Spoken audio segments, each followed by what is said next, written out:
Հիմա ես քեզ մի բան կասեմ ու դրանից հետո երբեք դու չես խմի կոկա-կոլա։ Պատկերացրու մտնում ես կոկա-կոլայի կայք ու հնարավորություն ունես քո ուզած բառերը կամ արտահայտությունը գրել կոկա-կոլայի վրա։ Մարդիկ սկսեցին փորձարկել համակարգը։ Գրում են Հիսուսը բարի է, մերժում է։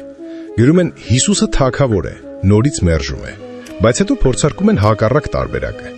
Սատանան բարի է, համակարգը դա ընդունում է։ Հետո